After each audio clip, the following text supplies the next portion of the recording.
Who is the most adventurous person who has ever lived? Jay Bazanati says, there are two people that come to mind.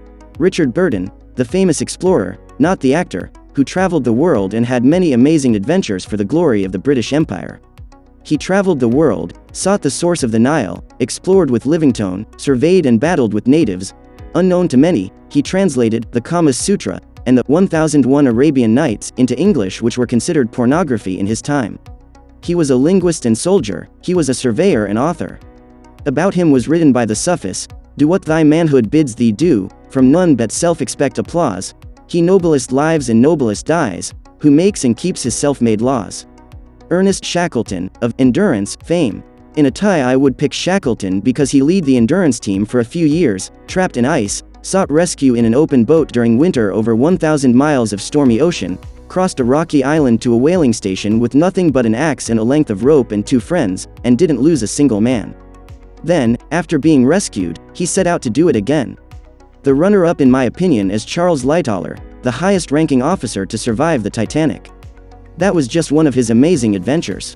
In his lifetime he was a gold miner in Canada, a hobo who tramped across the US hopping trains, sailed tall ships, was stranded on a desert island, fought off cannibals and pirates, saved a burning ship and the passengers, commanded a destroyer in WW1, ramming a German sub and shooting down a Zeppelin, won the Victoria Cross, was an author, sheep farmer, developer and participated in the rescue of British soldiers in Dunkirk. He was a true adventurer and hero. Jan Sullivan says, Marco Polo. He was an Italian merchant traveler in the 1200s, long before there were cell phones, road signs, language translators or any of the things we take for granted today. Yet he traveled through many countries including China and was the first European to do so and write about it for future generations. His writings inspired the likes of Christopher Columbus and countless other travelers over the centuries since then. Tyler Shoemaker says, when I was 24 traveling away from home for the first time, I'm Canadian, I ended up in a tiny hotel overlooking the Gibraltar Strait in Tangiers, Morocco in North Africa. The first night an old man had seen me in the lobby as the only other guest at the hotel. He told me he had found some beers in a neighboring town and asked me if I wanted a few. Alcohol is hard to come by in Morocco, so it truly was great after multiple days of travel. In fact, it was much easier to find hash, which I ended up buying some from a man as he pleaded with me to buy in order to support his family, so I showed the old man how to smoke hash with limited resources. You drop the hash on the end of a lit cigarette and have the resulting smoke fill a plastic bottle with the bottom cut out while covering the opening, then breathe in the contents.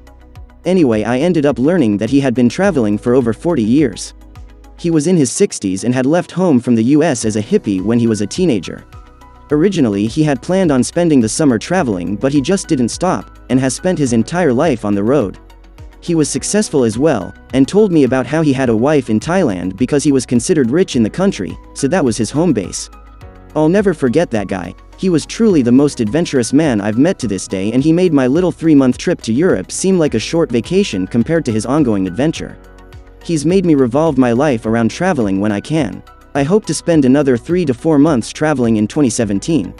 Thanks for watching our video on Who is the most adventurous person who has ever lived?